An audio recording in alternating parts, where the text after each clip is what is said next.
Olá, pessoal. Vamos chegando para mais uma live. Hoje sobre corpo, sexualidade e educação. Vamos ver se o nosso convidado de hoje já chegou. Deve estar chegando. Olá, Milene, tudo bom? Que bom te ter aqui novamente conosco. É um prazer sempre, grande amiga, querida.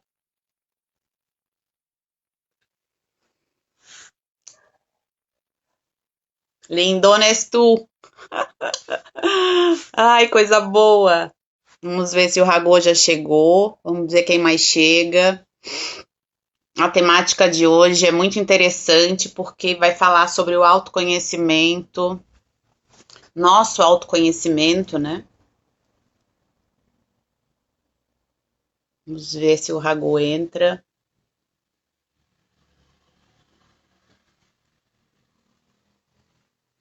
Vou falar para ti só, Milene, então. E cadê o povo? Alan. Oi, Alan, tudo bom, querido?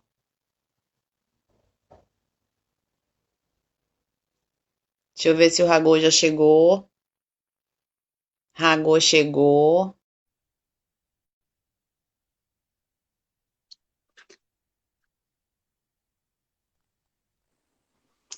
Olá, Ragô, tudo bem? Olá, tudo bom, Grazi? Boa noite. Tudo certo, boa noite, estamos aqui, o pessoal tá chegando. Boa noite, Priscila, tudo bom, querida? Seja bem-vindo, né, Ragô, pra gente fazer uma live bem bacana aqui. Acabei de chegar, então eu tinha ido buscar uma aguinha ali na cozinha. Não sei o que que tu falou logo que tu abriu, né? Mas acho que a gente pode se apresentar, né? As pessoas vão, as Sim, pessoas que eu convidei ainda vão entrar também. E aí a gente vai engrenando depois dessa apresentação. é isso mesmo. Então, estou esperando o pessoal chegar, né? Que eles vão chegando aos poucos. Já cumprimentei aqui os conhecidos, meus orientandos, amigos. Então, é sempre muito bom, né? Da live é isso, a gente rever pessoas queridas que nos acompanham, né? Estamos aqui sempre aprendendo um com os outros. Hoje estou aqui para aprender muito contigo, Ragô, Uhum. e assim espero. Acho que a gente pode dar início. Eu gostaria de fazer uma breve apresentação sua, né? E depois você complementa da forma como você achar melhor, porque a gente é que sabe da gente mesmo, né? Essa aqui é verdade. Tá Então, bom. assim, O pessoal hoje, vai chegar ainda também, e aí depois, daqui a pouquinho, de repente, dessa apresentação minha, daí tu fala um pouquinho também de ti, do teu trabalho e tal, tá? tá certo, combinado. Então, a live de hoje, pessoal, é sobre corpo, sexualidade e educação. Eu tenho o prazer e a honra de convidar a Ragô. Como é que se pronuncia, Ragô, o teu primeiro nome? Na realidade, a pronúncia é rago, em sânscrito, né? Rago, Rago sim. significa luz. Como eu gosto de meditar no sol, me deram esse nome que é um Sanyas, né? Um nome da tribo do pessoal do Osho, do Oriente e tal, que é uma espécie de um novo ser espiritual que você assume quando você entra no caminho do autoconhecimento. Olha, fantástico. Nossa, que nome cheio de emoção aí para quantas coisas aí nós vamos aprender hoje. Então, assim, diante do que eu sei, né? Rago é coach, é isso? Aham, tem uma formação de coach de relacionamento e sexualidade. Terapeuta holístico, Uhum. Várias formações aí ao longo de 6 anos. ó, trabalhou também, é comunicador social. Isso, fiz faculdade de. Legal esse bate-bola, né? De jornalismo e comunicação social na PUC São Paulo, né? Ai, que bacana. E é pai de? Sou pai do Beni, um menino maravilhoso de 7 anos, nascido de parto natural numa ecovila, super já da nova era, né? A gente trabalha muito a comunicação não violenta com ele, ele é um amor de pessoa, ele é Oh, super em querido. contato com a natureza. Somos pais separados, mas nos respeitamos muito e somos muito gentis Ai, afetivamente. e com as palavras com o nosso filhote. Que coisa boa. É isso mesmo. Então, para quem não me conhece, né, me chamo Graziela Halp, sou pedagoga, orientadora educacional, psicopedagoga clínica, e aí tenho doutorado na área da educação, né, e pós-doutorado também nessa área. Eu já falei em outras lives, fui uma mãe adolescente, e esse foi um dos grandes motivos por eu estar na área da sexualidade, né, da educação sexual. Tiveram outros também, mas esse foi um dos grandes motivos. E é uma área que eu adoro, me identifico, acho fundamental a gente, todas as áreas, eu acho que tem as suas responsabilidades e as suas necessidades, e a área da sexualidade não é diferente, né? Até porque ela faz parte da gente. Como você é o nosso convidado de hoje, vou deixar para que você inicie e a gente vai fazendo esse bate-bola aí. Pode ser? Pode ser. Tu queres me fazer alguma pergunta mais específica ou posso começar falando um pouco da educação, de modelos de educação e como isso interfere na sexualidade das pessoas? Pode ficar muito à vontade. Tá. Eu acho o seguinte, eu acho que a gente tem um modelo de educação, Grazi, completamente ultrapassado, né? Aonde se escreveu que você sentar todo mundo numa sala quadrada, de frente só para um professor, é o melhor modelo de educação, né? E, no entanto, essa é a base de educação em termos de sala de aula, né?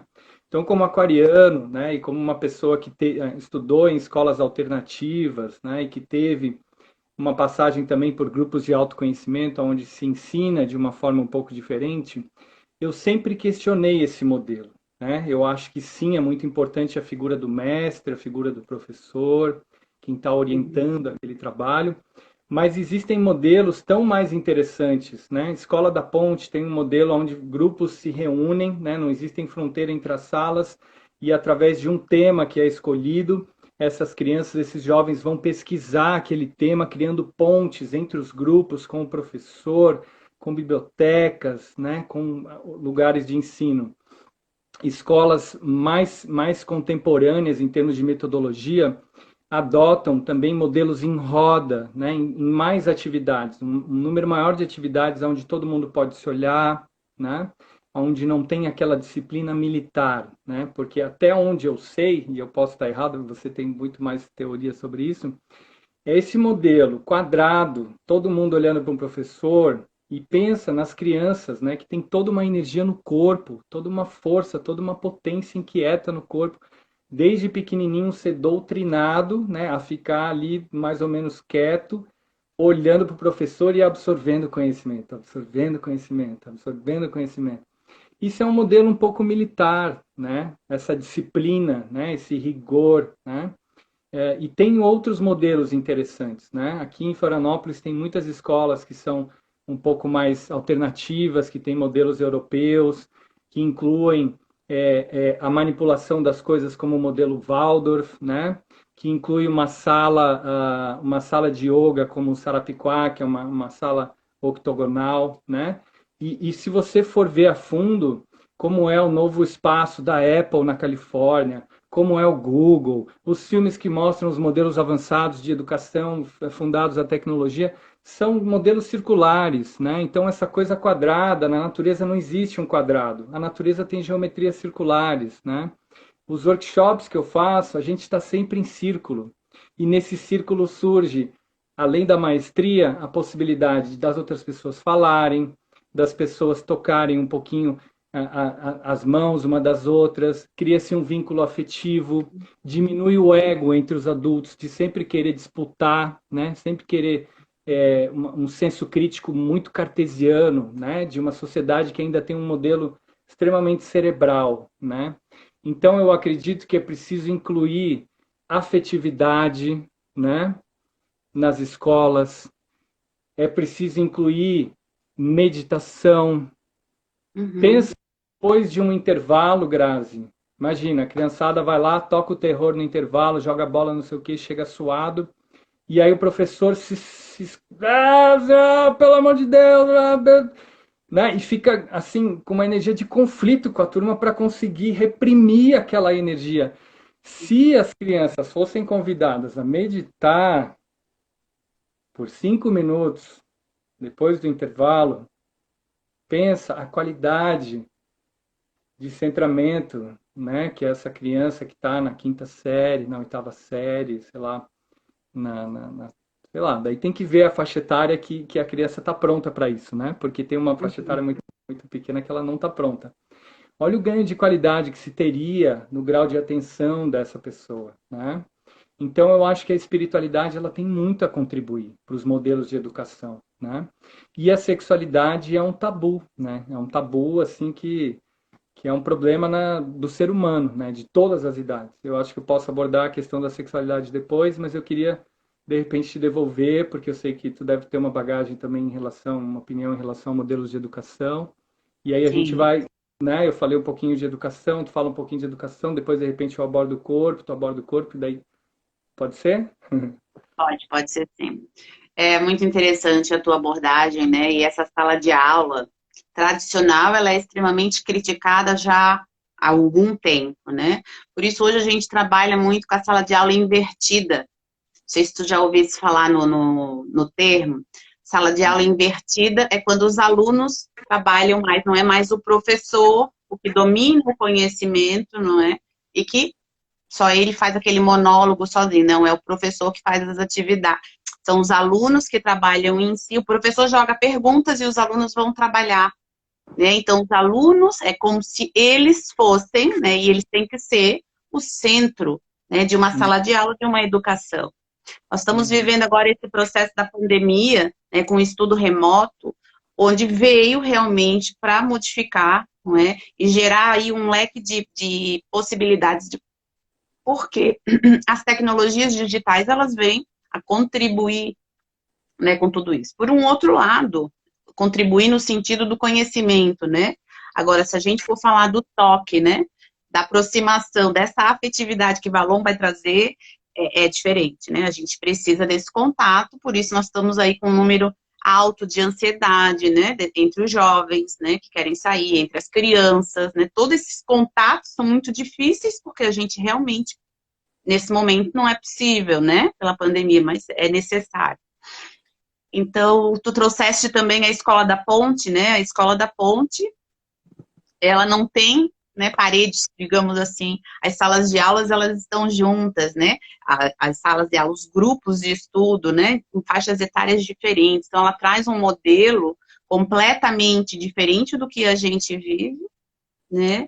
E por isso é um sucesso hoje, né? Essa visão já tem, eu não me lembro mais quantos anos tem a Escola da Ponte, mas já são muitos, ela não é recente, ela já tem muitas experiências, nós já temos escolas no Brasil, né, com a mesma metodologia da Escola da Ponte. Então, Tu já conheceu o Zé da Ponte, o fundador lá, sim, sim, José Pacheco, né? Pacheco, isso.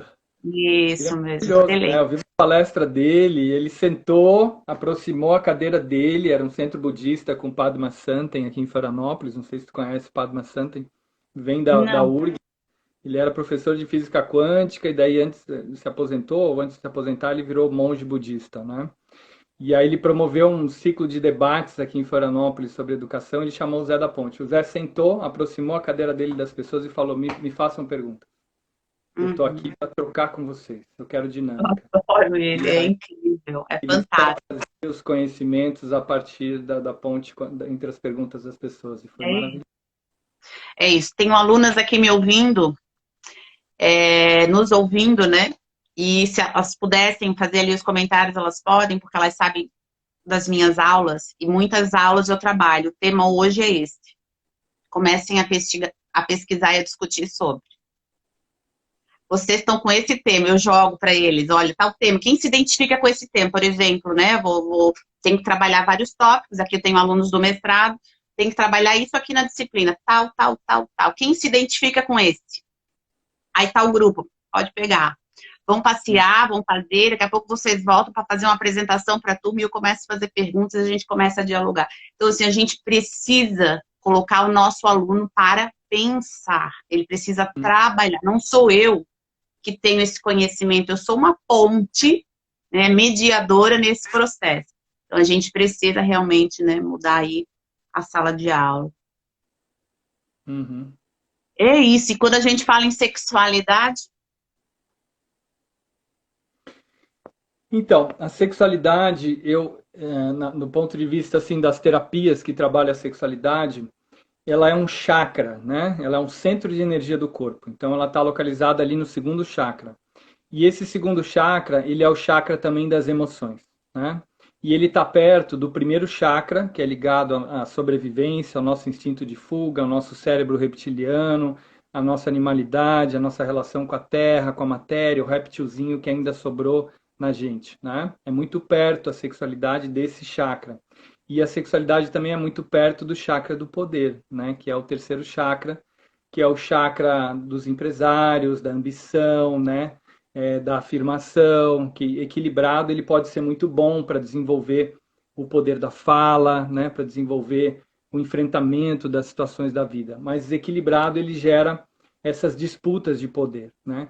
Então a sexualidade, né, de um ponto de vista energético no corpo, ela não está localizada grudadinha no coração ou na nossa fala, na nossa verdade. Ela está ali no meio desses dois problemas, né? E por isso que, do ponto de vista bioenergético, ela gera tanto problema, né?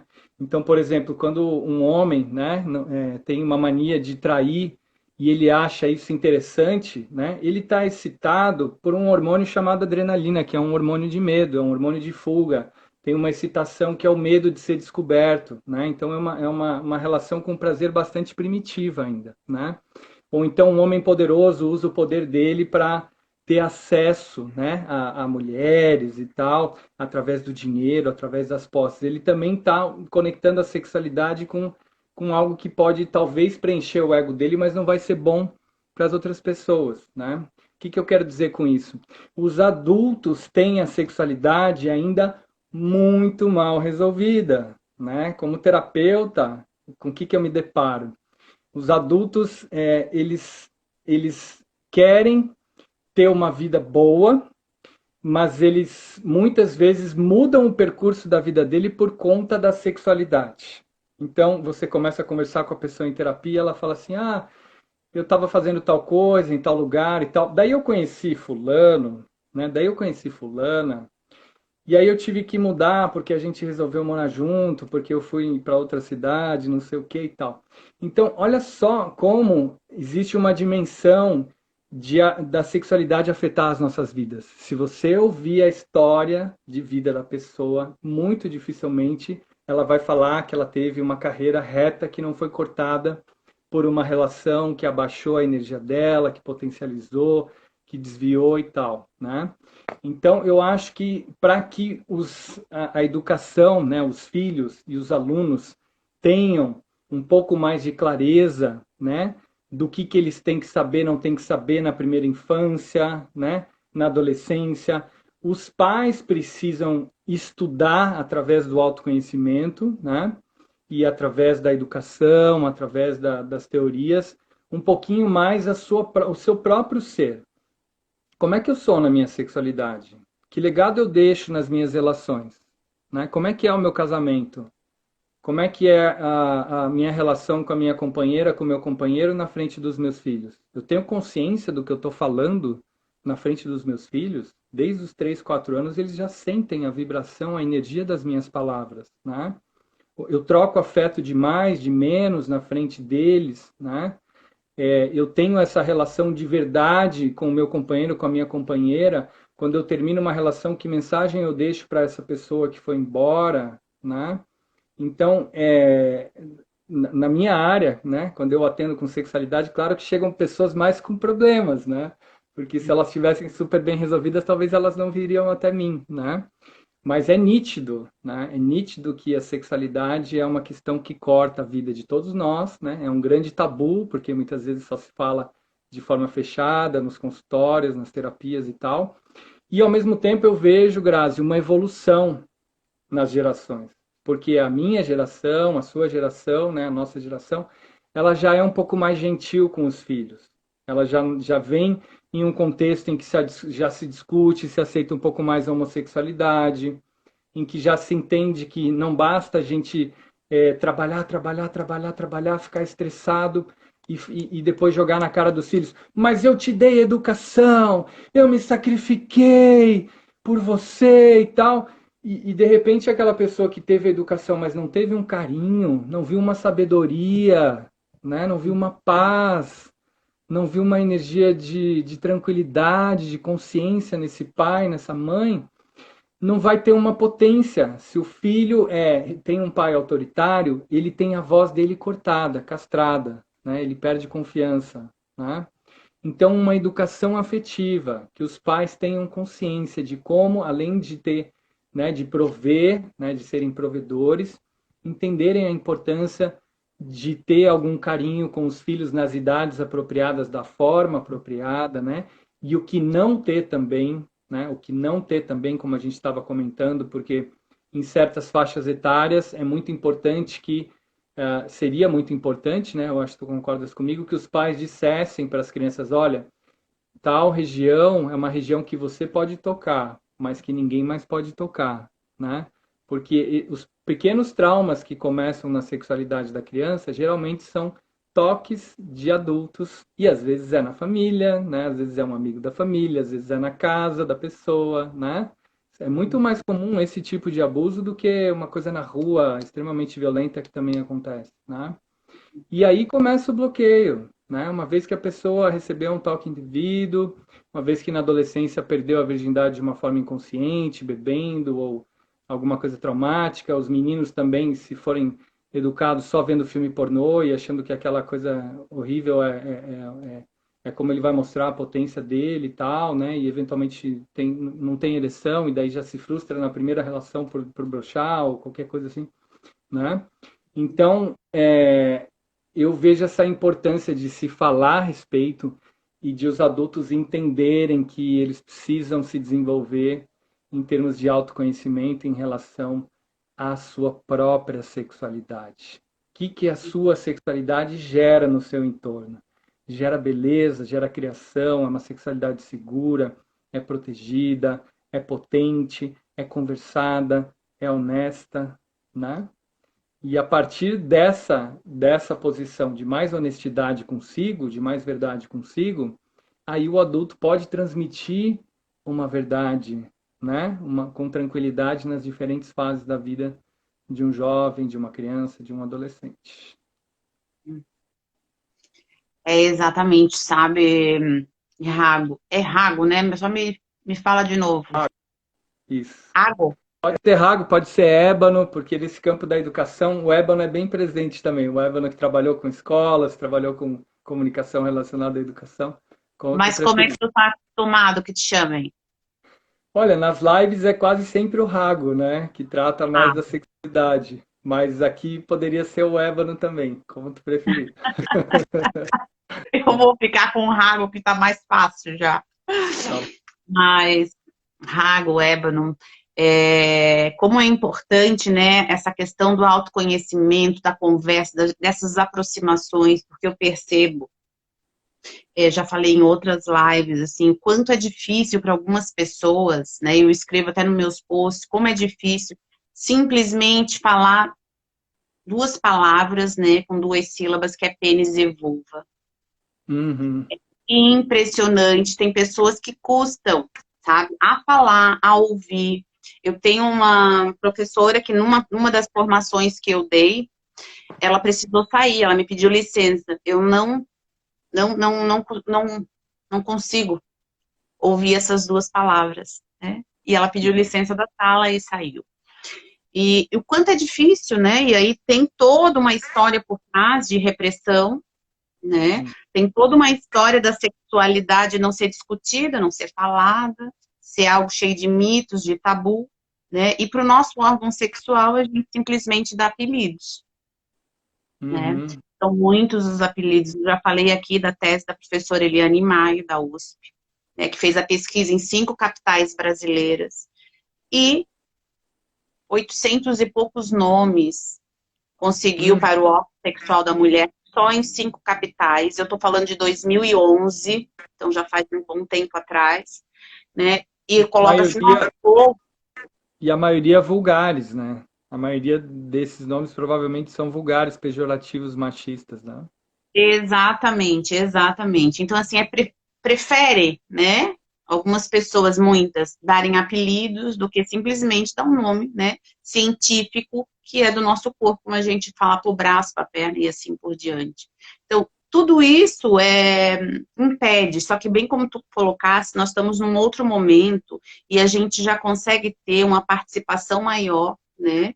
Da sociedade, de alguns pais, né? De algumas famílias, de alguns professores. Estamos longe ainda de atingirmos uma boa população, mas assim, nós já conseguimos avançar um pouco, mesmo com o retrocesso que a gente vive hoje, Uhum, referente à questão da sexualidade, da educação sexual. uhum. Também falo que parece que faz 20 anos eu trabalho nessa área, 21, e eu tô sempre batendo na mesma tecla e as coisas não vão, né? Nem para frente, nem para trás, continuam no mesmo. Mas eu sou positiva e acredito, né, como tu colocaste, nós temos hoje mais jovens, né, mais famílias, mais pessoas falando, aceitando a questão, por exemplo, da homossexualidade, né, as diferentes sexualidades que fogem, né, dessa sociedade heteronormativa.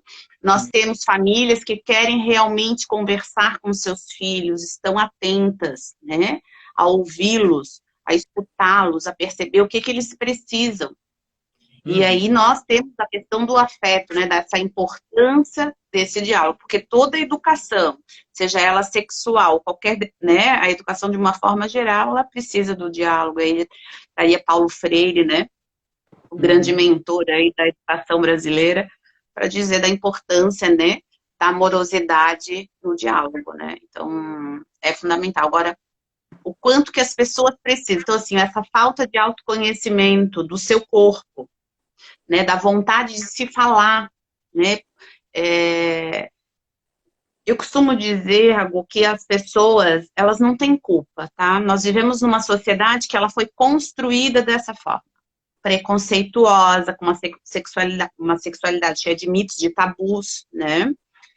Só que nós também já temos uma população consciente, com muita informação. Então, a internet, né, os meios digitais, elas te possibilitam hoje muitas informações. Então, essa sociedade preconceituosa, né, cheia de mitos e tabus, ela foi construída. Se foi construída, ela pode e deve ser o quê? Desconstruída, né? Então, assim, nós temos que fazer por isso.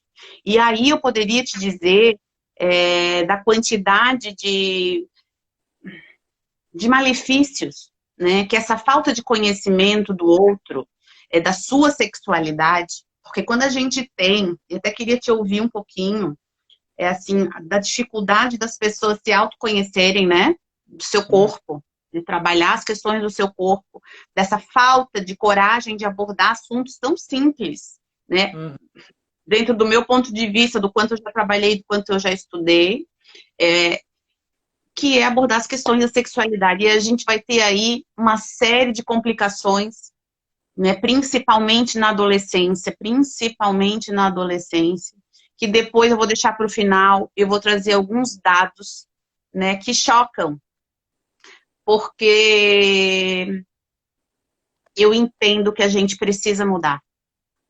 Eu entendo que nós adultos, né, nós enquanto pais, né, nós somos pais, somos educadores, nós temos esse papel de mudar e nós precisamos mudar, falando com os nossos filhos, com as nossas filhas, com os nossos alunos, com as pessoas que estão ao nosso redor sobre as questões da sexualidade. Se nós não falarmos, alguém fala, ou eles ficam sabendo de outra forma que não é da forma mais amável, mais bonita, né?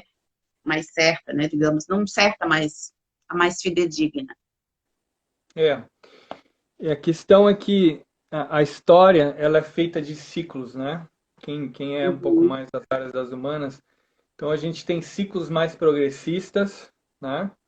E quando esses uhum, ciclos de alguma forma se esgotam no campo político, no campo econômico, né? Aí vem energias mais conservadoras, né? Para, em tese, corrigir os erros dos progressistas na política, na economia e tal, e vem a moral junto, né? E isso, toda a história, ela é permeada por avanços e retrocessos, né? Então, assim, quais são os principais instituições repressoras da sexualidade, né? A primeira que a gente tem que falar é a religião, né? As religiões, como uma forma de elevação espiritual, elas procuram castrar, né? Cortar a energia sexual, porque se você desliga a energia sexual, então você pode ser mais espiritual, né? Em tese. Só que na prática não funciona assim, né? É só ver os escândalos da Igreja Católica e de todas as igrejas, né? Que o celibato, né? Essa questão de padres jovens não poderem manifestar essa energia sexual, né? Pôr para fora essa energia sexual, e aí surgem as perversões dentro da igreja, né? Os abusos com crianças, com coroinhas e tal. Então, assim, a espiritualidade mais completa, ela vai dizer que a religião ela é extremamente prejudicial ao desenvolvimento pleno do ser, porque ela é masculina, ela é castradora, ela é moralista, né? E a nossa sociedade, a sociedade brasileira, ainda tem um nível de educação muito baixo, né? Então, saindo da classe média para cima, a principal referência das famílias ainda é uma igrejinha, né? Seja evangélica, seja católica, seja presbiteriana. E nessa igreja não tem uma mulher moderna falando. Tem um padre, né, falando mal de não sei quem. Tem padres maravilhosos também, tá, gente? Mas estou falando assim de formas gerais. Um padre que muitas vezes vai ser um moralismo um tanto repressor, né? Vai castrar essa questão da sexualidade, né? Vai colocar padrões morais e um discurso que às vezes tem um machismo implícito, um paternalismo, uma relação de poder, às vezes um interesse político. A igreja evangélica no Brasil com certeza tem um trabalho maravilhoso em muitas comunidades, mas tem também um projeto de poder, né? Tanto que eles estão no Rio de Janeiro, Crivella, não sei o que e tal. Independente do lado político, né, de quem está aí assistindo a gente, é fato. A igreja evangélica no Brasil tem um projeto de poder, né? O nosso presidente hoje ele é ligado a um projeto de poder, né, dessa igreja evangélica. Então existe muita repressão a partir de instituições, né? Quando as pessoas se tornam mais velhas, especialmente os homens, eles tendem a manifestar muito esse poder, essa violência, essa repressão a partir das suas próprias frustrações, muitas vezes sexuais, né?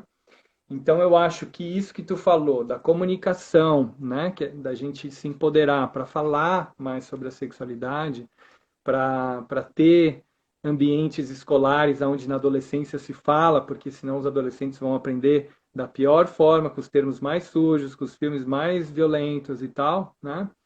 Isso passa por uma evolução geral da sociedade de entender que as mulheres precisam ter mais voz. As mulheres são sempre mais amorosas, são mães, são sempre mais acolhedoras, né? E o homem, historicamente, na minha visão, né, que estudo correntes espirituais que são de empoderamento do feminino, o homem é mais castrador, o homem é mais repressor, o homem é mais machista, o homem é menos julgado, portanto ele pinta e borda um pouco mais achando que está tudo bem, né? Magoa as pessoas, né? E muitas vezes ele corta esse feminino sagrado, que é um feminino que é uma energia de proteção, né? Que é uma energia de carinho com os filhos, que essa possibilidade de uma forma mais amorosa de construir as relações, né? Então eu acho que a gente precisa em termos de sociedade, e infelizmente eu acho que isso demora um pouco, né? Porque os ciclos repressores são muito fortes. Quando vem um ciclo conservador, ele é muito violento, né? Olha as pessoas os artistas brasileiros, os educadores, os professores que ousam falar coisas extremamente básicas e civilizadas e recebem ataques violentos de destruição das suas reputações, né? Esses ataques raramente vêm de mulheres, eles vêm desses homens de 50, 60, 70 anos que estão sentados no poder, sentados no dinheiro e projetam as suas frustrações sexuais, né? Na base desse poder tem uma sexualidade mal resolvida nas outras Uhum. pessoas, né? Porque os próprios artistas, por exemplo, que são pessoas que têm uma sexualidade um pouco mais aberta, e aí pode se discutir também se é aberta demais ou não, eles tendem a ser pessoas menos violentas. Eles tendem a ser pessoas mais criativas, né? Que entendem a criatividade das crianças, né? Então, no campo macro, Eu diria que uma segunda revolução feminista seria esse feminismo das mulheres se empoderarem no seu próprio sentir, conhecerem o seu corpo, respeitarem o seu corpo, não aceitarem relações abusivas, né? Não ficarem em relações querendo ser a mãe do cara e o cara ali já sendo violento, sendo agressivo, sendo repressor, né? É claro que existe também mulheres que manipulam, que também podem ser violentas, também podem ser repressoras, mas a gente vive numa sociedade machista, patriarcal, onde as mulheres ganham um terço a mais de salário no Brasil do que os homens, né? Então a gente tem que dar ênfase para avançar na situação que predomina, né? Tem os casos Ganha um terço a mais? um terço a menos do que os homens, em média. Ah, bom, a menos, tá certo. Menos. Então, se o homem ganha 1.000, a mulher está ganhando 700, sabe? Se o Sim, homem ganha 5.000, ela está ganhando 3,5. E isso é hum, poder. Quem tem mais dinheiro tem mais poder, né? Tem mais recurso, né? esse Essa machismo, isso é machismo, né? sim, exatamente isso. Bom, respeitando aqui todas as religiões, né, algo como tu colocaste, tem trabalhos lindíssimos, né, mas realmente a gente vem de uma repressão e essa repressão vem da igreja mesmo, né. Essa Uhum. repressão vem de muitos anos e ela vem da igreja e a gente precisa mudar, porque há uma hipocrisia muito grande por trás, né, e a gente vê inúmeros casos, né, seja de qualquer religião, né, a gente vê, tem lá os seus casos, né, se são atípicos ou não, há, sempre houve, né, desde sempre, né, questões tampadas a panos quentes, como se fosse, né, não vamos fazer ninguém, como é que é aquele ditado, faz o que eu digo, só não faz o que eu faço, né, então não Uhum. é para fazer, mas eu faço, né, e vai por aí. O que me preocupa imenso, assim, né, e quando tu traz essa questão do autoconhecimento, dessa questão do corpo, né, de quanto nós adultos precisamos, e quando tu falas também, assim, que a mulher, né, ela é mais carinhosa, a mulher é isso, a mulher é aquilo, a gente também tem que trabalhar, e esse trabalho já vem lá da educação infantil, é necessário desde os nossos pequenos, que nós possamos ver que há direitos e deveres tanto para homens quanto para mulheres, né? Esse estereótipo de que o homem não chora, por exemplo, né? Que o Uhum. homem pode, sei lá, sentar de perna aberta, que o homem pode ser mais forte, mais agressivo, e a mulher não.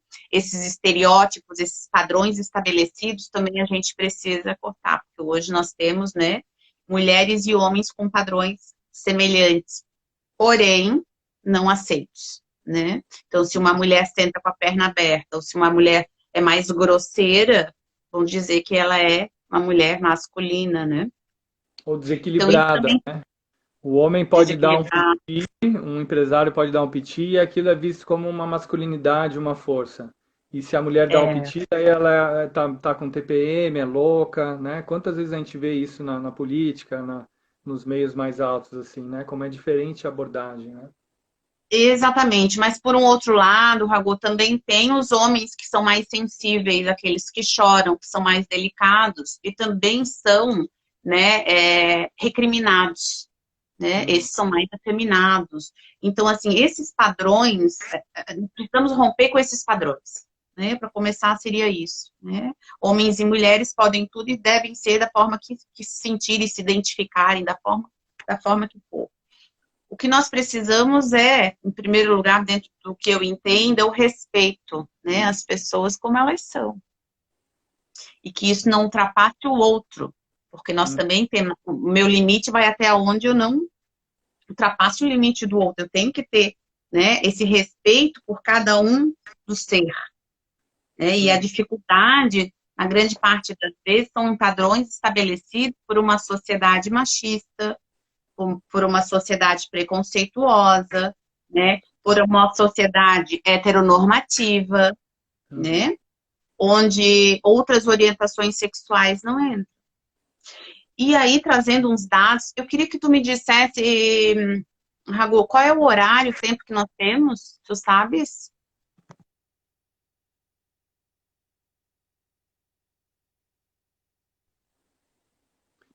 Se precisar, eu entro de novo, se tiver bom, mas eu deixo contigo. Se a gente quiser fechar em 1 hora, eu vou entrar mais um pouquinho. Vamos lá, que eu acho que está bem interessante, né? Tem um público aí de 20 pessoas, mais gente entrando e tal. Acho que está sendo uma conversa bem profunda, Tá né? Vamos... legal. Que horas são? Eu não vi tu me dizer. Cortou. Ah, tá. São 7h40. A gente tem mais 20 minutos desse primeiro ciclo e a gente pode decidir se já encerra ou se abre mais uns 15 minutinhos. Infelizmente, eu não posso depois, Ragu. Tenho outra Tá. reunião agora, logo a seguir. Meu Deus, o dia hoje foi puxado. Mas a gente pode fazer outras lives em outros momentos, né? Podemos, Isso e não vamos impede. ter bastante tempo ainda. Acho que é bacana tu A trazer esses gente pode. dados, né? E daí depois eu comento um pouco mais em cima. Tá. Então, eu vou te colocar, Ragu, as minhas preocupações, né? E as muitas mensagens que eu recebo, e por isso a oportunidade de estar trazendo o teu trabalho para essa live, né? De quantos adultos eles devem se conhecer para que possam falar com seus filhos. E aí eu trago algumas questões, né? Por exemplo, falando um pouco aqui, né, da adolescência, né, o alto índice de jovens, eu não consegui trazer os dados, tá? Porque não há pesquisas no Brasil sobre esses índices LGBT. Então, por exemplo, do suicídio entre os adolescentes que se identificam uma orientação que não seja heterossexual, né? A não aceitação das famílias, a sua autoaceitação. Começa por eles não se aceitam, né? Então, é todo um trabalho difícil. Quando a gente não tem esses pais ao lado, essas famílias, né? Esses responsáveis, com que esse filho ou essa filha possa conversar, isso é um problema muito sério que nós temos no Brasil hoje. Uma outra questão é a promoção da saúde sexual. Nós temos dados, deixa eu só ver se eu consigo aqui. Por exemplo, a questão das ISTs, né, das infecções sexualmente transmissíveis, o que eu estou trazendo? Estou trazendo a importância da abordagem da educação sexual, da sexualidade, com os nossos filhos e os nossos alunos. Partindo do princípio de que, se nós não temos um autoconhecimento do nosso corpo, se nós temos vergonha, se nós temos tabus, mitos, de não se abordar esse tema, os nossos alunos, os nossos filhos, vão buscar em outros espaços. E hoje, nós temos dados alarmantes. Esses dados alarmantes precisam ser colocados, sabe, Raul, para que as pessoas vejam que elas precisam mudar essa realidade. Nós precisamos mudar essa realidade. E aí vai dizer assim, hoje fui fazer umas pesquisas, a Organização Mundial da Saúde, em 2019, vai dizer que 6.000 jovens por semana foram infectados em 2019 pelo HIV. Jovem dos 15 aos 24 anos. 6.000 jovens. Quer dizer, não há um trabalho aí de prevenção. Cerca de Ou um... no Brasil? Oi? No mundo ou no Brasil? No mundo. No mundo. Cerca de 1,7 milhões são crianças menores que 15 anos. E estimam que 2 milhões de pessoas não sabem da sua sorologia. Bom, se a gente não abordar sobre esse assunto, quem aborda? Os pais não querem abordar em casa, as famílias. Também não querem que a escola aborde. Onde eles vão? Com quem eles vão falar? E olha só mais. Atualmente, nós temos 434, deixa eu só pegar aqui, mil adolescentes que se tornaram mães por ano no Brasil. 434 mil adolescentes que se tornaram mães no Brasil. Ano passado, eu dei uma palestra numa escola na Palhoça, ano retrasado, para professores. Na verdade, era uma tarde de... Era mais do que uma palestra, era uma formação. E 4 adolescentes grávidas e uma criança de 10 anos grávida. Eu olhei para os professores e eu disse, gente, alguma coisa está faltando aqui. Não é 5 numa escola, 5. Eu disse alguma coisa. Então, assim, nós precisamos falar. Se as famílias não falam, né? Cerca dessas 434 mil, Ragô, 66% dessas gestações não foram planejadas. 75% são mães de 11 a 16 anos e abandonaram a escola. Quer dizer, elas têm uma gravidez não planejada, né? E o que acontece? Por favor. Um comentário em cima disso? Sim. Eu trabalhava na Escola da Ilha, que é uma das escolas mais Uhum. progressistas aqui de Sim. Florianópolis, né? E a gente fazia um trabalho de comunicação através de matérias dos alunos e tal. E um dia, um diretor falou assim para mim: olha, tem que cuidar com certos assuntos muito progressistas, porque nós temos alunos evangélicos aqui. Uhum. E eu fiquei chocado com aquilo, porque aquele diretor, ele é uma pessoa incrível, super, com uma cabeça super aberta, mas naquele momento ele mostrou ali uma preocupação muito comercial, e que não é a preocupação do dono Verdade. da escola que eu conheço, né, que é meu padrinho, que é o Danilo.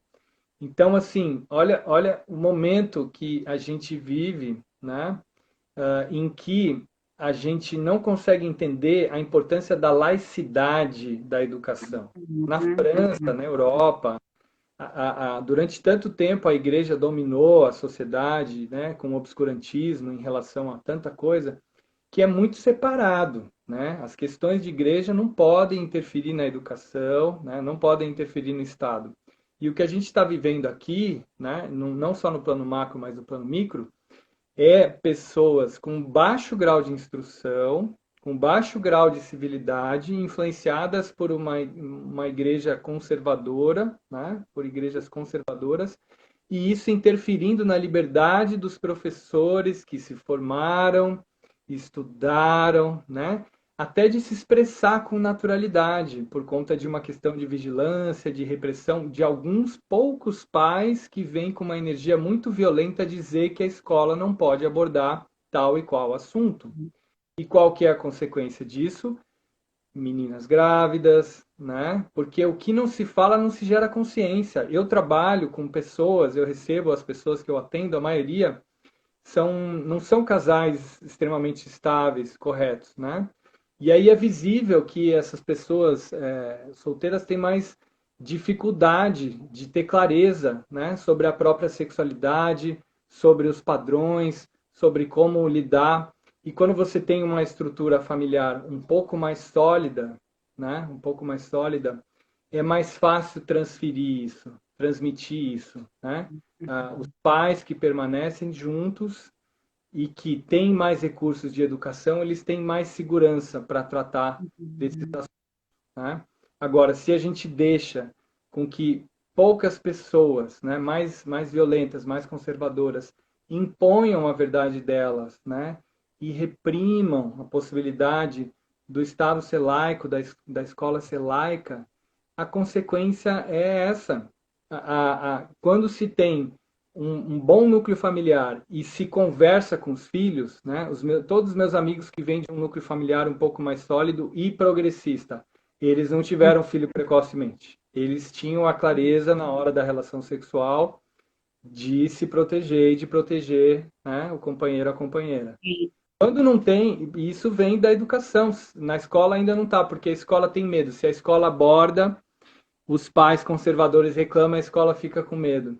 Então a gente vai ter Porque que, daí em algum momento, enfrentar isso, chegar e falar: olha, não vivemos na Idade Média, acabou. Não pode pessoas religiosas querer dizer o que pode e o que não pode na escola. Vocês são os errados e vocês precisam entender isso. Isso tem que ser é, uma política de Estado clara. Né? Não pode sim, deixar essa ignorância tomar conta, senão a gente volta para a Idade Média. Né? é assim, na verdade, Rago, é importante colocar eu, né, o meu entendimento, né, e junto com os grupos de pesquisa da qual eu faço parte, o trabalho da educação sexual, ele deve ser um trabalho integrado com a família. A família ela tem que fazer parte desse trabalho para poder entender, né, dentro desse mundo, dessa sociedade que foi construída, cheia desses mitos e tabus, e que não vai se mudar de um dia para o outro, né? Então, a família ela tem que fazer parte.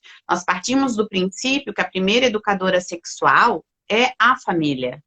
A Uhum. família ela delega para a escola quando ela não fala em casa. Não que na escola não se possa abordar, não. A escola é parceira nesse trabalho. O que acontece hoje, as famílias não abordam, delegam à escola. A escola sofre pressão, né? Só que existe, eu também já trabalhei na outra live, toda uma legislação brasileira que vai dar o suporte para o professor. O professor, ele precisa saber disso. O que nós temos hoje, Ragu, as universidades não formam profissionais capacitados, com raras exceções, para abordar a temática da sexualidade, da educação sexual nas escolas. Eu sou egressa da UDESC.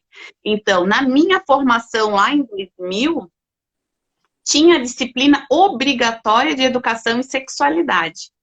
Entende? Só que isso é uma raridade. Isso é uma raridade, né? Então a gente não tem. Eu vou te pedir só para tu me avisar 10 minutos antes de terminar, para que a gente possa salvar a Com 10 live. minutos. Então tá, então vou fazer um encerramento, né? E a gente estava falando ali, Rago, realmente tem muito assunto para a gente falar. É assim, a gravidez na adolescência, ela tem uma outra questão que nós temos no Brasil hoje, mais de 11 milhões, né, de abandono paterno.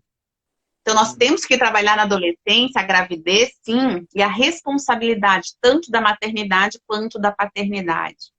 E daí nós temos vários outros dados, né? Por exemplo, tem uma aqui, 4 meninas de até 13 anos são estupradas por dia no Brasil. Por dia, de até 13 anos. Então, nós temos dados lá, mãe. Então, chamar esses pais, né? Opa, vamos lá.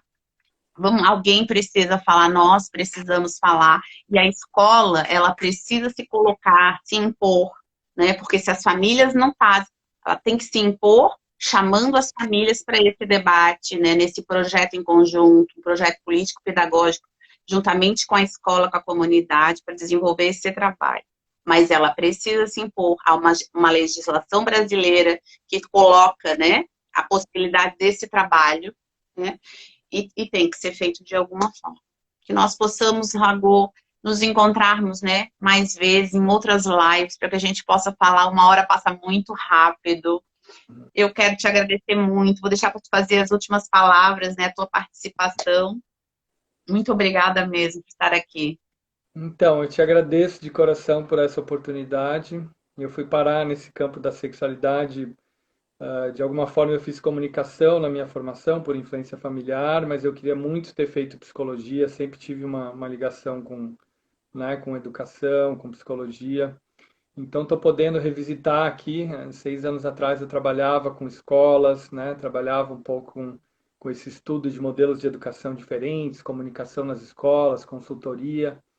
Então, para mim é muito, muito lindo, né, ter essa oportunidade de trazer também uma abordagem mais espiritual, né, falar um pouquinho de chakras, falar um pouquinho de coisas que cada vez mais a ciência ocidental entende que o Oriente tem a contribuir, né, em termos de como a educação emocional, a educação afetiva, a espiritualidade ajuda a ilustrar, a iluminar um iluminismo não tão cartesiano, mas mais afetivo. Eu não sei se você tem esse dado, mas uma época uma jornalista que trabalhava comigo fez essa pesquisa. A Índia é o país onde mais se lê no planeta Terra, sabia? Não. A média de leitura do indiano é umas 3, 4 vezes mais em relação ao brasileiro. Isso naquele país quente, né, que em vários locais é extremamente pobre, né?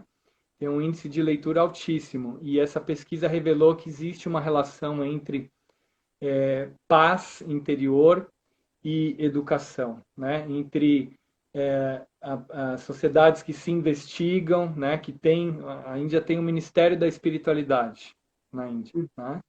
E o conhecimento, né? Então eu acho que o nosso país ainda é muito cru e a gente tem que acordar para a vida, né? E a gente precisa ter responsabilidade, né, nas nossas escolhas eleitorais, nas nossas escolhas, porque senão a gente vai ser um país vira-lata, né, a cada 10, 15 anos, né, por conta de discursos disso e daquilo. E isso E essa é uma necessidade. afeta as nossas vidas, afeta os nossos filhos, afeta o nosso desenvolvimento civilizatório. Então não dá para brincar, não dá para criar uma aventura, não tem condições de voltar tanto quando se trata de questões tão sérias, né? De esquerda, direita, não importa, mas pessoas capazes, pessoas inteligentes, pessoas que estudaram, pessoas que tiveram experiência com a administração pública, né? Aqui em Florianópolis a gente tem um pouquinho de controle da pandemia porque a gente tem um prefeito inteligente. Ele não é um prefeito progressista, mas ele é inteligente, basta, né? Por isso é importante da questão da responsabilidade, a gente trabalhar a questão da responsabilidade, né, Ragô, dos nossos jovens, né, pelas suas atitudes. Não basta simplesmente deixar eles fazer, não, eles precisam entender que a responsabilidade do que eles forem fazer tem que cair sobre eles. Eles vão tá, engravidou, vai assumir a maternidade, a paternidade, né? Então, nós precisamos trabalhar isso. E essa responsabilidade, ela não está sendo trabalhada. Então, esse foi só um exemplo, a gente poderia dar muitos outros. Esgotou o nosso tempo, Eu nós acho vamos ficar por que aqui. o exemplo tem que vir dos adultos. Se a gente não tiver Sim, homens com no certeza. Brasil e no mundo mais responsáveis, né, mais carinhosos. Mas como Tem última que mensagem, começar. eu digo o seguinte, que na espiritualidade a gente tem saltos quânticos. Quando um certo número de homens e mulheres atingem um certo grau de delicadeza, de gentileza, de vibração, de educação, isso dá um salto e atinge uma nova camada de pessoas. Então eu sou extremamente otimista, né? Acho que tem avanços lindos, maravilhosos, e que a gente vai educar os nossos filhos de uma forma muito mais afetiva, e isso vai ser extremamente transformador para a Muito sexualidade. obrigada, Ragô. Muito obrigada mesmo pela tua participação. Eu vou encerrar para que a gente possa salvar essa live, né? Porque se a gente não encerra, perde a live, eu não posso perder essa live. Quero te agradecer imensamente. Que a amorosidade e o diálogo esteja sempre conosco, com todos que estão nos ouvindo, com pais, famílias, escolas, professores, demais profissionais, nessa sexualidade que é linda, muito linda. Muito obrigada. Gratidão, Grazi, gratidão a todo mundo que Gratidão. assistiu. Tragam as dúvidas para mim e para a Grazi depois, né? E E eduquem, conversem com seus filhos de uma forma isso mesmo. generosa. Não é fácil, mas o resultado vale a pena. Namastê e até um próximo encontro. Até, querido. Tchau, gente.